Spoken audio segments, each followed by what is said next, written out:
Hi bro, ஏதா காசு இருந்தா போட்டு போங்க ப்ரோ. ப்ரோ கையில காசு இல்லனா பரவாயில்ல ப்ரோ, ஜிபே பண்ணுங்க ப்ரோ. ஏமா மஞ்சள் சேலை ஏதா இருந்தா போட்டு போமா. போடுமா. What aunty, it's very wrong aunty, தப்பு பண்றீங்க. மாப்ள கத்தி கத்தி தொண்டை தண்ணி எல்லாம் வத்தி போச்சு மாப்ள. அம்மா 2 பூஸ்ட் போடுமா. பூஸ்ட் போடுமா. ஐயா தர்மகர்மே எதனா பண்ணுங்க ஐயா. ஐயா எனக்கு தான். என்ன மாப்ள இதெல்லாம்?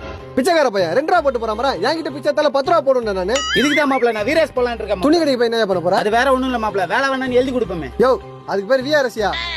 ஐயா ஐயா கர்னலோட கடைசி வரிசை ஏதா போடுங்க ஐயா. ஐயா இங்க தான் கம்மியா இருக்கு. அதே 2 ரூபா மாப்ள. யோ ஆளை பார்த்தா ஐடில வேலை பார்க்குற மாதிரி இருக்கிற 2 ரூபா போடுற. 50 100 போட வேண்டியதானே. அண்ணா நானே இன்ஜினியரிங் படிச்சுட்டு லைலாண்ட்ல தர துடைக்கிற வேலை தானே பார்த்துட்டு இருக்கேன். எனக்கே மாசம் 10,000 ரூபா தானே சம்பளம். ஓட்டி பார்த்தா ஒரு 12 ரூபா வரும்ண்ணே. என் வசதிக்கு என்னால 2 ரூபா தானே போட முடியும். இன்ஜினியரிங் ஃபர்ஸ்ட் 10,000 தான் சம்பாதிக்கிறியா? ஏய் நானே 1 கிளாஸ் ஃபெயில் ஆயிட்டு மாசம் 1 லட்சம் ரூபாய் சம்பாதிக்கிறேன்டா. கொஞ்ச நேரம் கழிச்சு ப்ரோ மணி ப்ரோ படிக்காத முட்டாளுன்னு பல பேரு சொன்னானுங்க, அதனால சுத்தானன்னா அண்ணாச்சு.